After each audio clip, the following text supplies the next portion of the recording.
Здравствуйте, товарищи. Welcome back to Russian Through Propaganda. I'm Mark Pettis, the author of the textbook series, and today is day 2 of our video supplement to the textbook.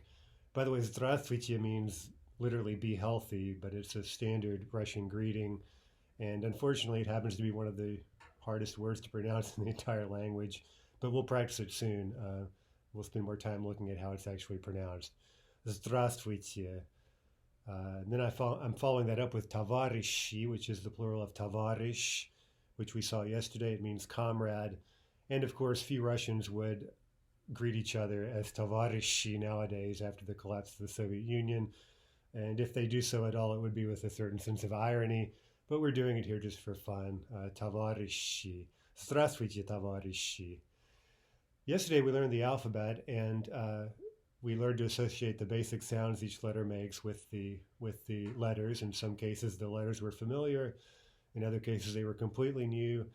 And in others, there was perhaps a lot of interference. For example, the letter E. It looks like a letter E, right? But in Russian, it's yeah. And we have to remember, for example, that sound typically begins with an I kratkaya, or a Y in English, a Y sound. Yeah.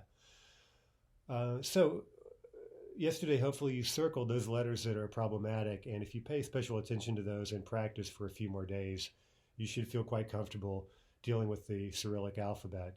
Today we're turning our attention to 5 general principles that are really important for mastering pronunciation. We've introduced all of those yesterday, but they're so important that, and some of them are so complicated that we need to really look at them in a lot of detail, and we'll do that today. Tomorrow we'll turn our attention to a few very minor points of pronunciation, a few exceptional cases and so forth, and that will conclude our coverage of Russian pronunciation. Our first principle is vowel purity, and this one is very straightforward. We really covered it yesterday. When we talk about vowel purity, we simply mean that a Russian vowel is pure, meaning it's a single unadulterated sound. And to make a pure vowel, we simply must keep our tongue in the same position without allowing it to glide around. If we do that, we're going to inevitably introduce a second sound into what should be one pure Russian vowel sound. Most Russian vowels really don't present a problem in this regard. For example, E, but 2 in particular, O and U, can really be a problem for English speakers. Again, the tendency is to pronounce those with an off glide, which produces something like O or oo. And again, I'm saying those very exaggeratedly, but the point to be made is that if you do this even the tiniest bit, your Russian oo or o is going to sound extremely strange. And so this is one of the more difficult habits to break for English speakers, even though in theory they should have no problems making these vowel sounds, oo, or. The difficulty, again, is not slipping back into bad habits from English. One rather silly example I often use for this to help you remember it is the English phrase, imagine you're back in elementary school or something and someone says, ooh, gross. Okay, there are the 2 sounds in a nutshell, ooh and oh, and gross or something. Right? So we don't want anything like that in English. We want ooh, right? Not ooh or anything like that. Ooh and or, not oh. Let's practice a few examples and be very strict with yourself. Listen carefully to what you're actually saying and make sure you're not introducing a second sound. One way to practice this is that if your vowel is truly pure, you can hold it indefinitely. For example, ooh, you could hold that all day because it's a single sound, right? If you were to introduce a second sound, then that purity, that continuity would of course be interrupted. So let's practice. Nu, nu, ручка, ручка, живу, живу, университет, университет. Now check the last one, university. Here with that initial U, and by analogy to English, English speakers are often likely to say universitet or something like that, or even worse, universitat or something like that, right? That's no good. Universitet. Okay, now moving to or. Kto. Kto. Метро. Метро. Урок. Urok. Now, one example with your, which remember is just the soft version of or. So the vowel element of this letter is the same as or. Fjor. Fjor. Okay, for practice, I'm going to go through here, go through the same examples and mispronounce them as one would sometimes hear from students. Okay, so I'll mispronounce each of them and then pronounce them correctly with the pure vowel. Nu, nu, nu, nu. Ruchka, ruchka. Okay, two problems, the English R and the U off glide in the vowel. This should be pronounced Ruchka. Ruchka. Next, I live. One may hear something like Живу. Живу. We should be saying Живу. Живу. And again, university, not universitat or universitat. We should say Universitet. Universitet. Moving to or, one might hear something like kto, kto. What we need is kto, kto, or. For subway, you might hear something like metro, metro. Okay, again, watch the Russian and of course the pure vowel or. Metro, metro. Lesson, one might hear urok, urok, urok, something like this, right? Here we have the u and the or.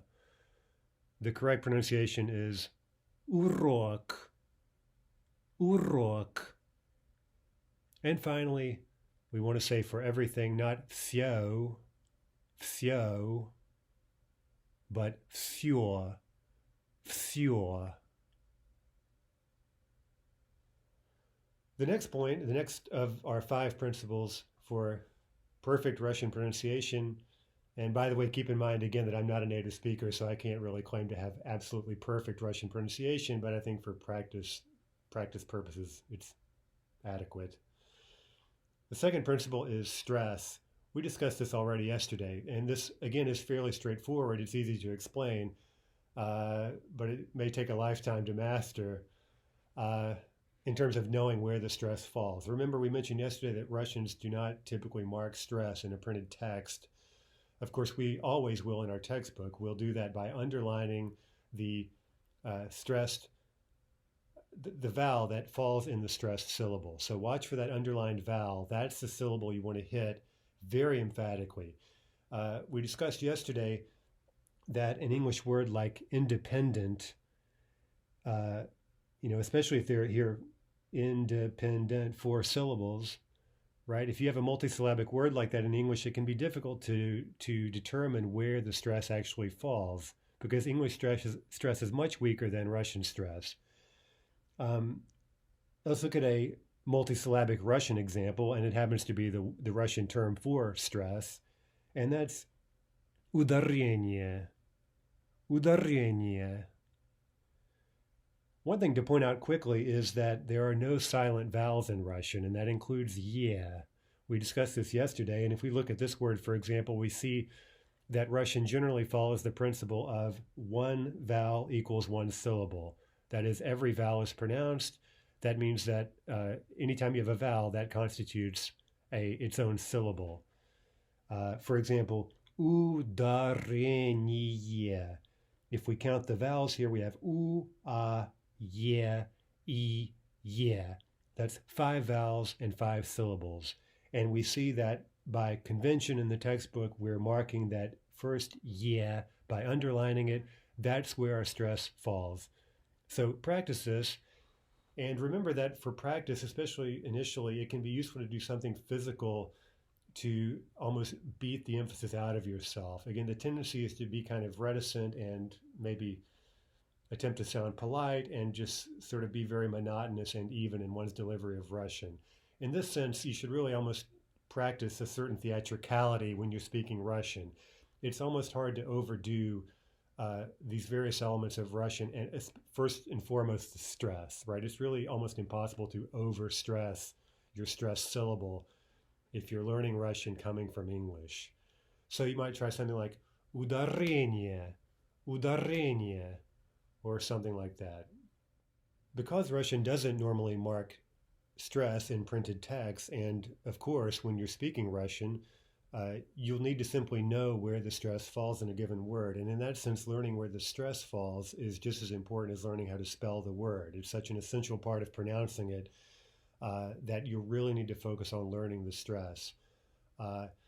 One last thing to note, I've alluded to it already, if you speak monotonously, that is, if you sort of decide you're going to sort of sidestep this problem and pronounce each syllable evenly with equal stress, the result is going to always be incorrect, right? You'll always be wrong if you don't stress any syllable.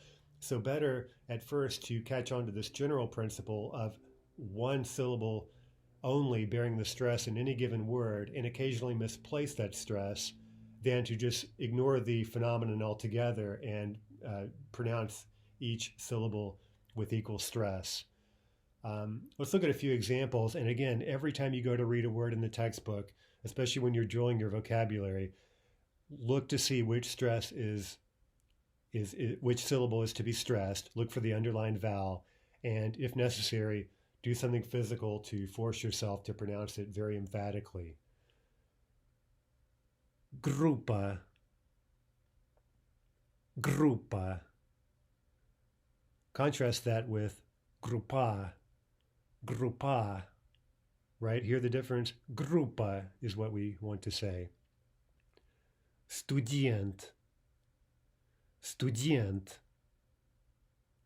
If we misplace the stress, this would read student, student. But what we want is студент. Third example, машина, машина. Now listen here, since we have 3 syllables, there are 2 ways we could misplace this stress. That would result in машина, машина, or машина, машина. What we want to say is машина, машина. Now listen to those 3 examples one more time, and hopefully you can already hear at least the difference and understand how differently these 3 variants sound to the Russian ear. Машина, which actually means something feminine belonging to Masha, so it actually is a completely different word, a completely different form. Машина, машина, that's the correct stress for car, and машина, машина.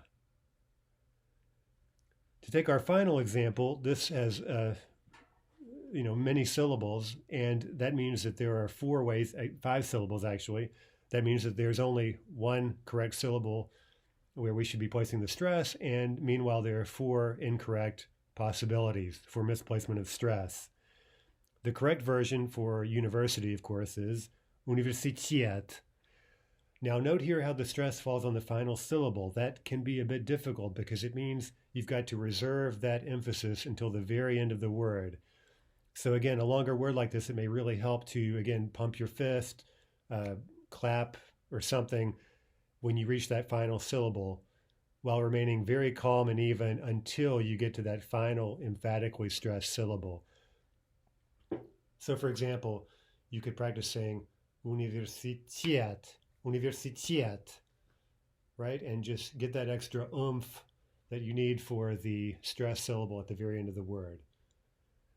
Now let's practice misplacing the stress and hearing the difference. All of these are incorrect. Universitet, universitet, universitet, universitet, universitet, universitet, universitet, universitet. Of course, what we want is universitet, universitet.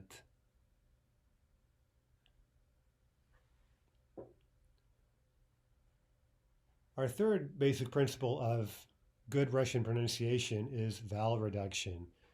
We previewed this just a bit yesterday, and we essentially learned that certain Russian vowels, foremost among them a and o, may not always sound like a or o if they're in an unstressed position.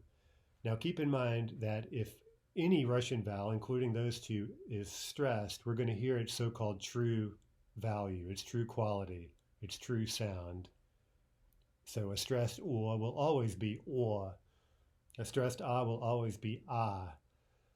But if the vowel happens to fall outside of the stressed syllable, it may be reduced, so to speak, to a different vowel sound, even though we continue to write the same letter.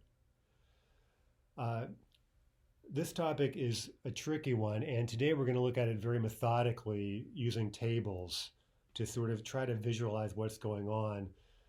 But I should emphasize that these are really for reference and just for initial practice. In time, you'll just get the hang of this intuitively, and God knows you won't be conjuring up this table in your head every time you want to pronounce a Russian word, right? So this is purely for reference. And in fact, to help a little bit more, we're going to transcribe the Russian words using Latin letters, and that's always a very approximate exercise. So it will only take us so far, of course. So one thing we'll do is to use combinations like A, H in English in our transcription to approximate the sound ah, or for example, UH to suggest Okay, so this is a very inexact kind of transcription just to help us visualize what we're actually saying, regardless of what we're actually writing using the Cyrillic alphabet. If we begin with ah, we see in the table that the stressed syllable is under the black column, right? We have a number of words here, and we've just lined them up in such a way that their stressed syllable, in each case the stressed syllable contains an ah, it's under this black column, right? Now, of course, any ah in that column is going to be pronounced as ah, right? It won't be reduced because it's in a stressed position. Now, we look at every other possibility, we see we only have two variants. If an ah happens to fall in the syllable directly before the stressed syllable, right, that is in the darker gray column directly before the black column, we'll also hear ah. We'll continue to pronounce that letter ah according to its true value ah. But in all other positions, the light gray columns, right, any other position we could imagine in a multisyllabic word, that would be reduced. The ah would be pronounced as Okay, so let's go through these, and you can refer to, again, the transcription to get a more exact sense of what we're actually saying. And of course, compare that to how we're spelling the words in Russian Cyrillic. Da, da, fraza, fraza. Okay, that final unstressed ah is pronounced more like fraza. Strana, strana. Two syllables, two ahs. The second is stressed, and the first is directly before the stressed syllable. Therefore, we have ah in both cases. Strana. Okay, a three-syllable word. Canada, Canada. And you see how this works out. First syllable directly before the stressed syllable, ah. stressed syllable, of course, ah. Third and final unstressed syllable, Canada, Canada. Here's another 3-syllable example where the stress falls on the final syllable. So there we'll get ah, and the syllable directly preceding it will also get ah, but in the first syllable we get karandash, karandash, karandash.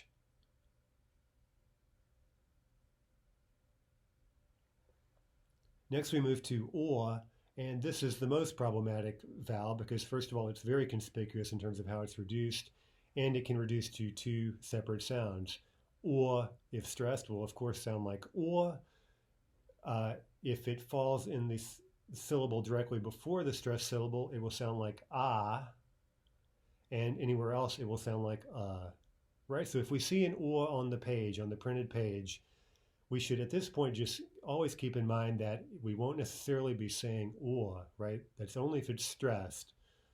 In any other position, we'll have to maybe think a bit, at least now, as we continue to practice, what we should actually be saying. Should it be ah or Court, court. Город, город. Remember consonant devoicing. We'll be treating that in more detail here in a moment, but that final de should be pronounced here like a te, like a t. Город. Золото, золото. Кольцо, right? Кольцо. Плохо, плохо. Хорошо, хорошо. Хорошо, хорошо. In terms of vowel reduction, the ah and the or are by far the most important ones to practice. You should definitely spend, I would dare say, all of your time when it comes to vowel reduction on those 2 vowels. But if we really want to cover all our bases, we need to also look at ye and ya, 2 of the soft vowels we learned yesterday. Right, remember we're calling them soft vowels because they begin with an i kratkaya sound, right? Not but ye, right? Ye is a soft vowel. And instead of ah, we have ya, right? Ya is the so-called soft vowel version of the ordinary vowel ah. These are not quite as important to my mind for beginning students because they're simply not quite as conspicuous as the reduction in ah and or, right? But of course, if you're listening for the reduction, you will hear it. So let's practice it. And again, we're looking at just a few examples and kind of breaking them down based on where the vowel happens to fall. Let's start with ye, and we see, as always, that if the ye happens to fall in the stressed column, the black column, the stressed syllable, it will sound like ye. Elsewhere, it will tend to sound like I. And we saw this yesterday with the name of the city, Petersburg, right? We were writing Petersburg, but saying something like Petersburg, Petersburg. So we're mostly hearing I in the unstressed position. If it's initial, right? If it's a word initial, yeah, then we keep that Y sound, that I kratka sound. We also keep the reduction, and that gives us something more like yeah. Right? So yeah, in all these unstressed positions, except for the final position, right? A final unstressed yeah is not reduced, right? And that's quite important because a final unstressed yeah is quite common in Russian for various reasons. So that's a fairly important thing to note. Let's go through the examples. Нет, нет. Медведь, медведь. О медведе, о медведе. лебедь, лебедь. О лебеде, о лебеде. Серебре. We're adding the preposition о серебре, о серебре. About silver. О еде, о еде. Okay, so there's that initial unstressed yeah. We're saying yeah, right? Yeah. Yedia, yedia. As you may have noticed in these examples, a few of them, or is a preposition meaning about, and I'm using that here to get a yeah ending on some of these nouns. That's a case ending. We'll talk about that later, of course. For now, we're just using it as an example for pronunciation purposes. But you may have noticed going through those examples that the reduction simply is not as conspicuous in most cases as it is with a and or. Let's move on now to ya, and we see something quite similar. Of course, if the ya is stressed, we'll say ya. Elsewhere, similarly to yeah, we'll hear something more like I, or if it's word initial, we'll keep the y sound, the kratkaya, and say ye. But also quite important, the final position, an unstressed ya in the final position is reduced to ya. Ya. And again, that's actually quite important because words with an unstressed final ya are quite common in Russian. So for these two examples, these two letters ye and ya, in some ways that final position, final unstressed position, is what would most deserve practice at this point. Ряд, ряд. Дядя, дядя. Япония, Япония. Серебряная, серебряная. That final example, you may have noticed in the stressed column, actually in Yaponia as well, we don't have a ya. That's because it's hard to think of words that consist exclusively out of the ya vowel, right? So here the examples are not quite as satisfactory as in previous examples, but we still get examples of each possible position of the ya, right? In stressed version, it's basic unstressed version I, word initial ye, and final position unstressed ya. Let's now look at several examples. Many of them are quite simple, but remember these rules we're learning about vowel reduction are universally valid. It doesn't matter how long or how short the Russian word is. These rules will always be obeyed. And again, for practice purposes, we've transcribed these rather approximately to give you a better idea of what we're actually saying. On,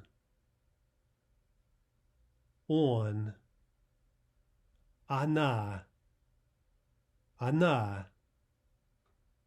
Ответ, ответ. Дело, дело. Город, город. Золото, золото. Золотой, золотой. Советский, советский. Большой, большой. Карандаш, карандаш. Кошка, кошка. Собака, собака. Работа, работа. Плохо, плохо. Ладно, ладно. Хорошо, хорошо.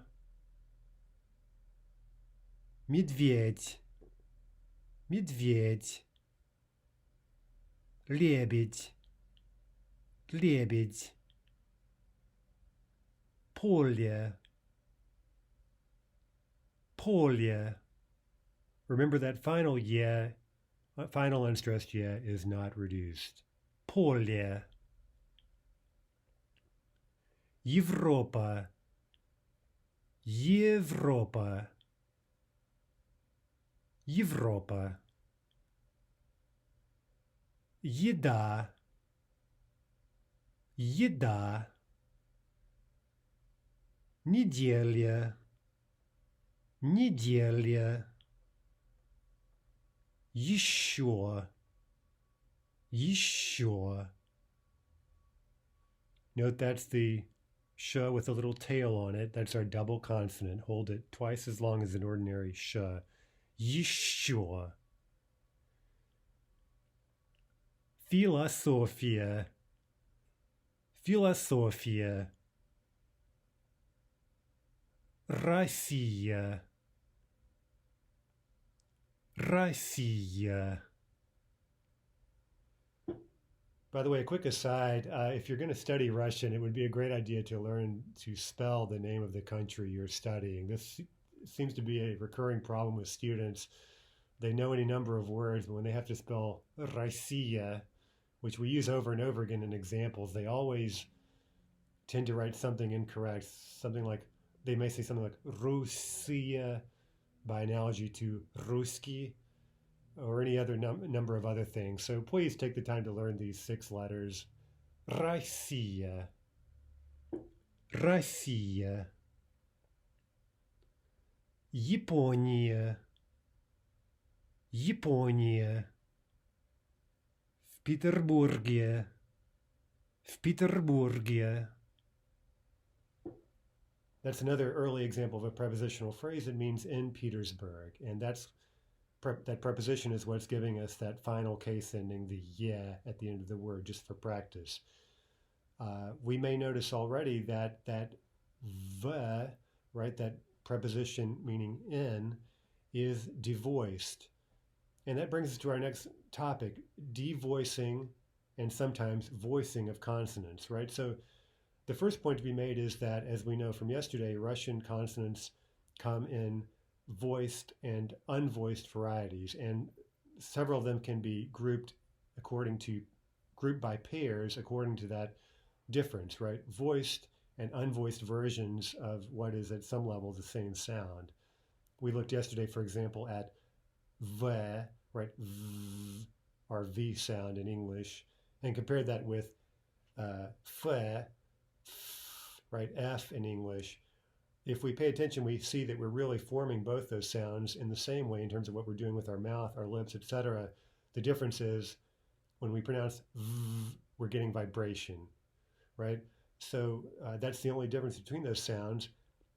And we learned yesterday that in certain positions, a Russian consonant that would normally be voiced, for example, v, is devoiced. That means pronounced as its unvoiced equivalent, in this case, f, right? So we looked at the word for lion, spelled L-E-V.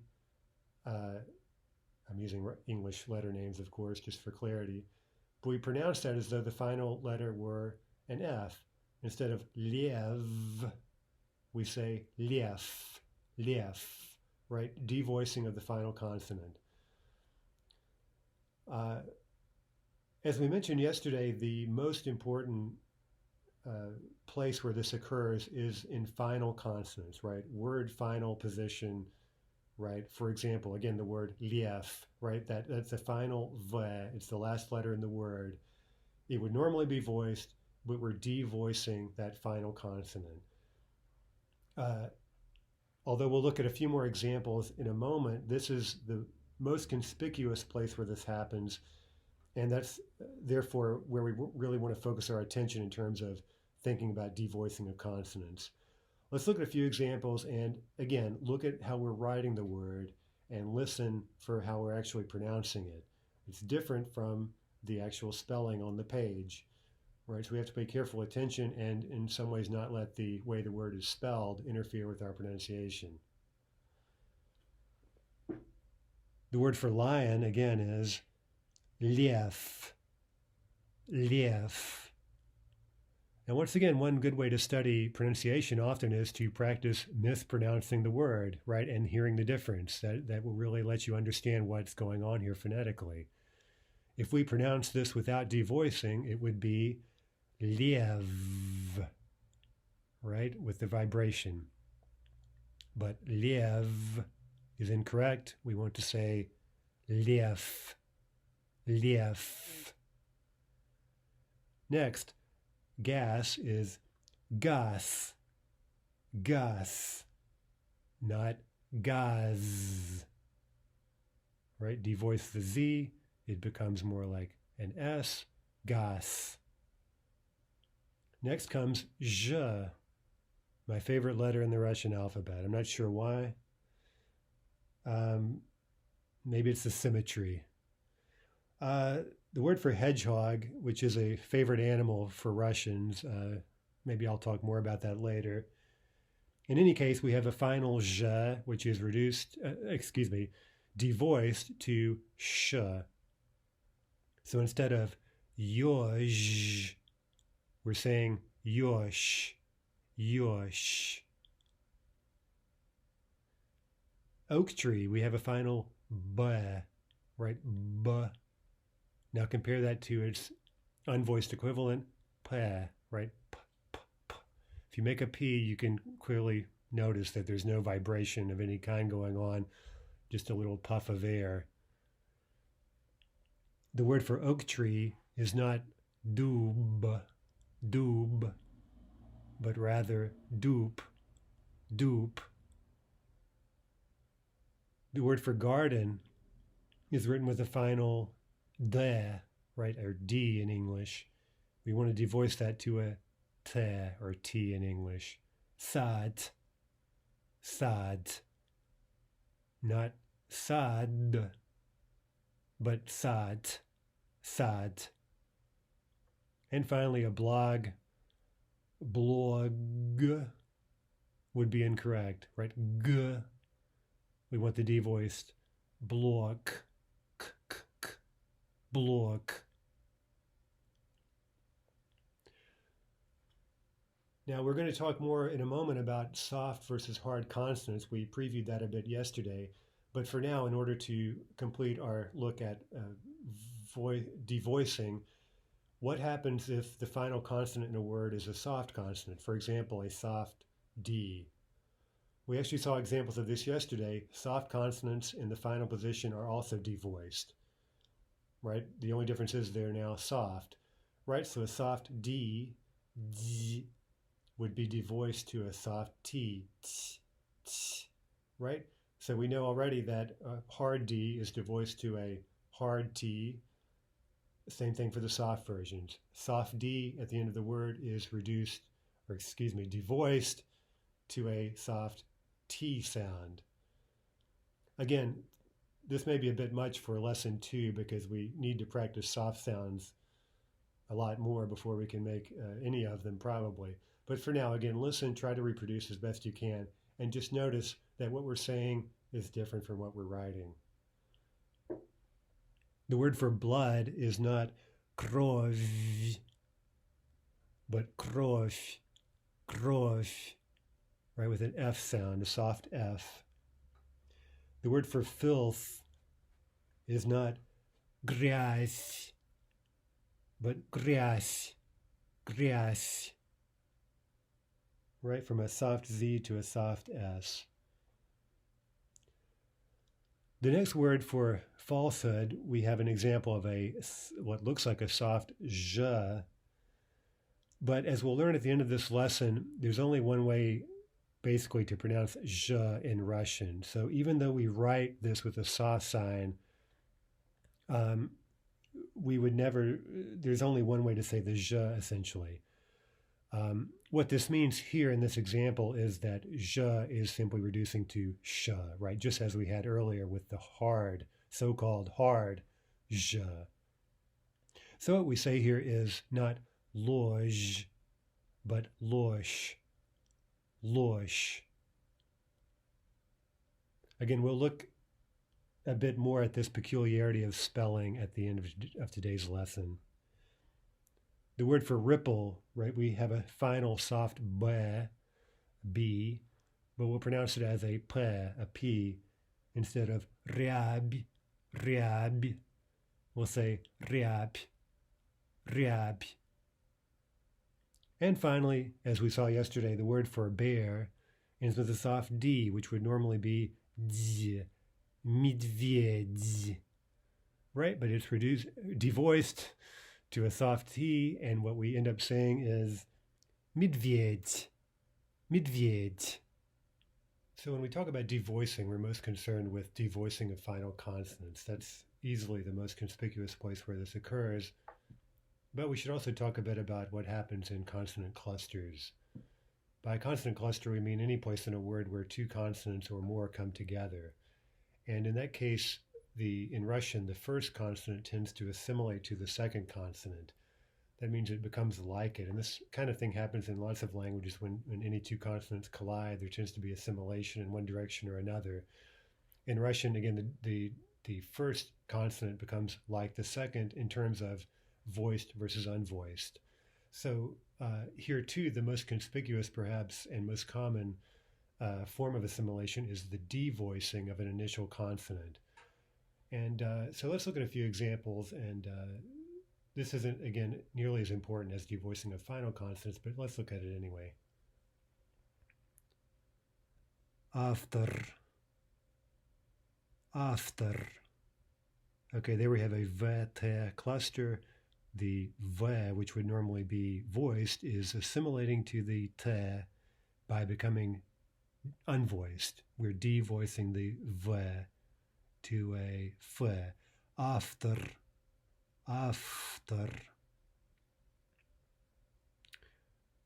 Fairy tale is сказка. Devoicing of using English names Z to S. Spoon is ложка. Society, B, is devoicing to P. Общество. Fingernails, G to K. Ногти. And vodka, D, devoicing to T. Vodka.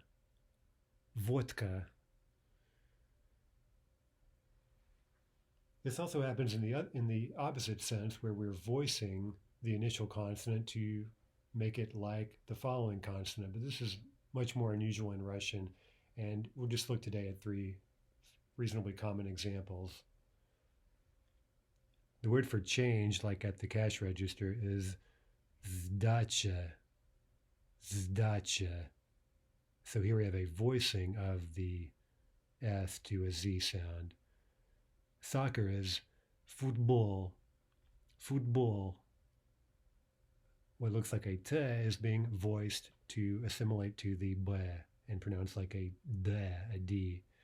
Finally, train station, we're voicing the K to a G. Vokzal.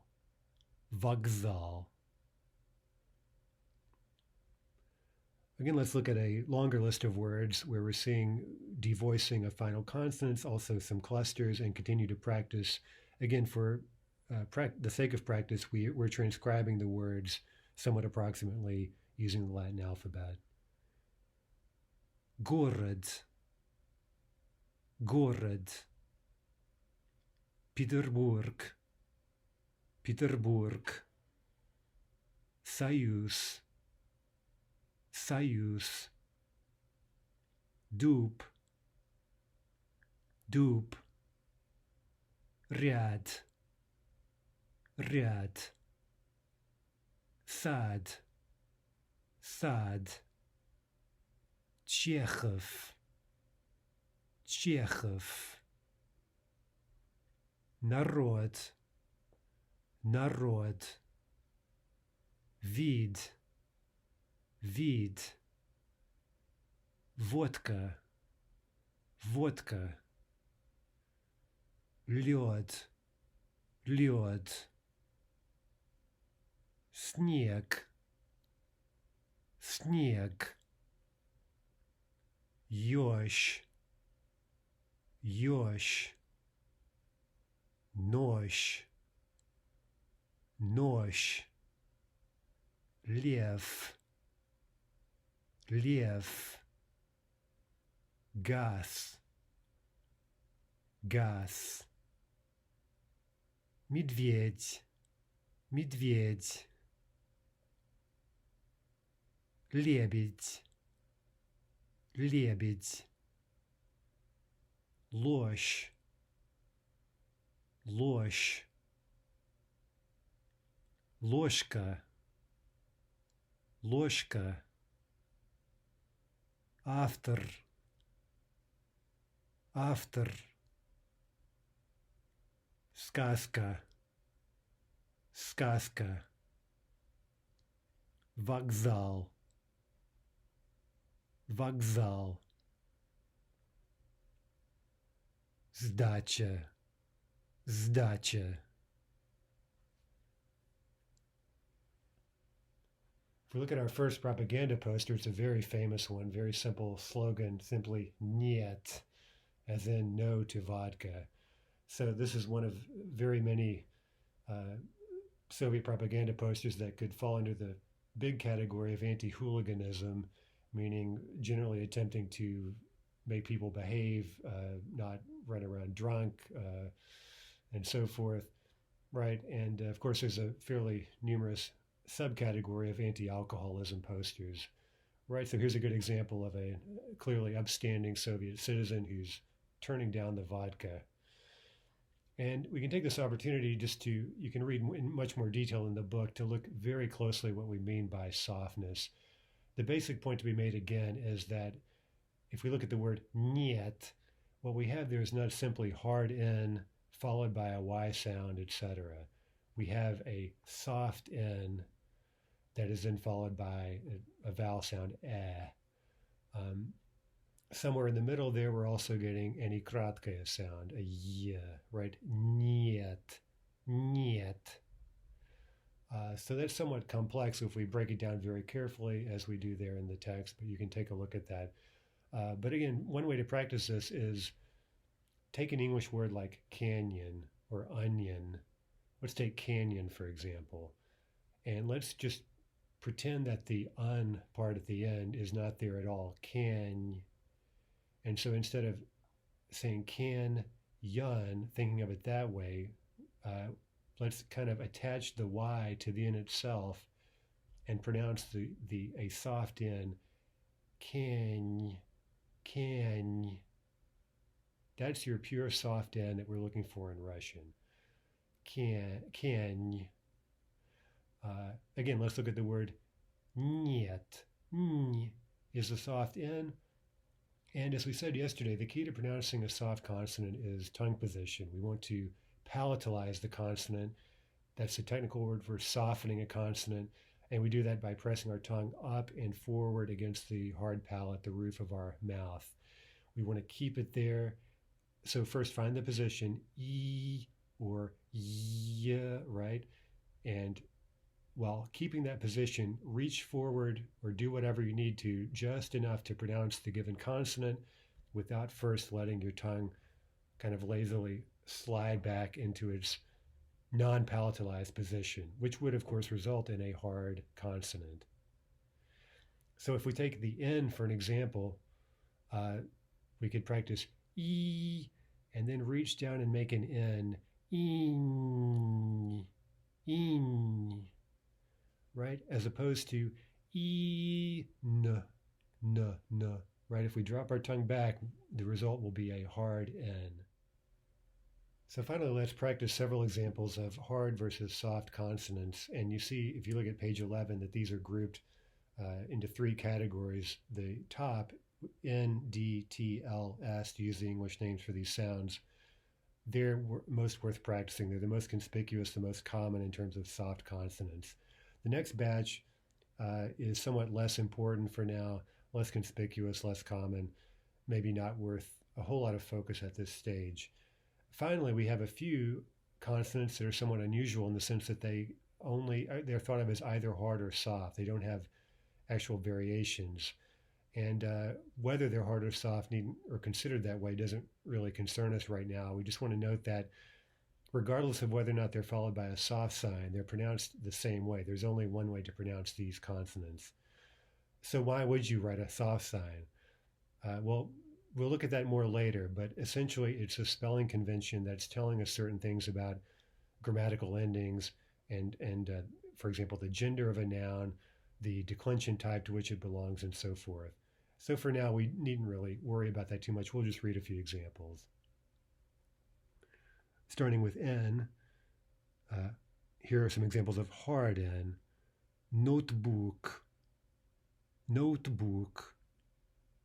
Народ, народ. Новый, новый. Он, студент, студент. Now soft N. День, день. Жизнь, жизнь. Нет, нет. Они, они. Япония, Япония. Now let's look at hard the or D, and remember that if it's in final position as a consonant that would normally be voiced, it will be devoiced to a hard T, right? So again, in some cases in these examples, we'll actually not be pronouncing a D at all. We'll be pronouncing its devoiced equivalent. Сад, сад. Народ, народ. Анекдот, анекдот. Ладно, ладно. Мода, мода. Now for soft D. День, день. Будильник, будильник. Люди, люди. Студент, студент. Дело, дело. Resist the temptation to hear a soft D, j, as j, right? Again, because of interference, our ears may trick us into thinking we're hearing a j, which we're familiar with from English, right? But this is a different sound, soft D, j, j. Next for hard T, нет, нет. Привет, привет. Анекдот, анекдот. Золото, золото. Билет, билет. Now soft T, мать, мать. As we discussed yesterday, you may be tempted to hear that as mach, ch, right? But remember, that's an entirely separate letter in Russian and a separate sound. We want soft T, ts, мать, мать. Писать. Смерть, смерть. Эти, эти. Тема, тема. Now hard L, ладно, ладно. Плохой, плохой. Осел, осел. Журнал, журнал. Блок, blog. Soft L is often quite difficult. It gave me the most trouble when I was learning Russian. I can't claim to this day to have the world's purest soft L. Again, find some native speaker audio and compare that and use that also to practice. Rубль, rубль, жаль,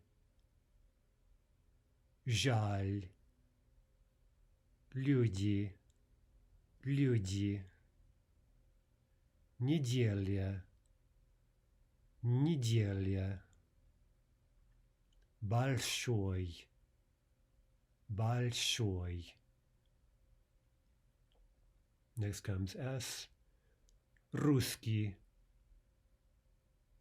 русский, сон, сон, стихи, стихи, писать, писать. Soft S. Русь, Русь, осень, осень, лосось, лосось, месяц, месяц. Now for our additional consonants, hard and soft, just listen and do your best. And remember, these are maybe not as important as the ones we've just been through. Again, with lion, we get the devoicing as we've practiced already today. So watch for that as well. We may not actually be saying the consonants we are supposedly practicing if they're being devoiced. Лев, лев. Вопрос, вопрос. Давай, давай. Любовь, любовь. There's the devoicing of a soft V to a soft F. Любовь. Совет, совет. Вид, вид. Now for B or B, учебник, учебник. Дуб, дуб, devoiced there to a P or P. Боль, боль. Рябь. There's a devoicing of a final soft B to a soft P as we practiced earlier. Рябь. Прорубь. Again devoiced. Прорубь. Билет, билет. Next comes P or P. Remember, it looks like pi, the Greek letter. Группа, группа. Поле, поле. Суп, суп. Пить, пить. Пиво, пиво. Пять, пять. Next comes M. Mama, mama. Музыка, музыка. Ум. Семь, семь. Восемь, восемь. Медведь, медведь.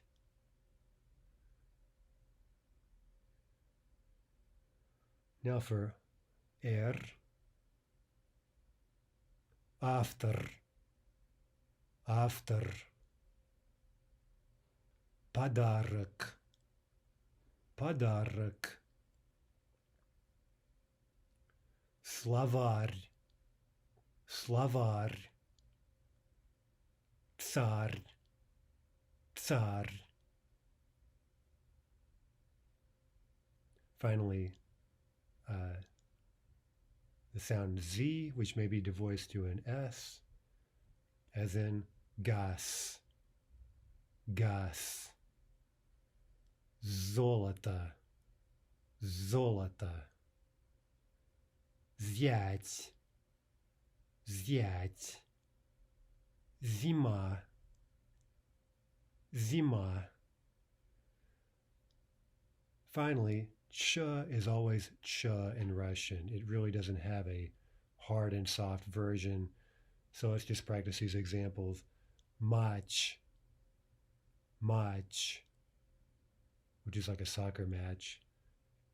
And notch, notch. So that final soft sign on the word notch is not affecting the pronunciation at all. It's there for other reasons. We'll learn about that later. Next comes zh, nosh, nosh. There again is the devoicing of zh to sh. Losh, losh.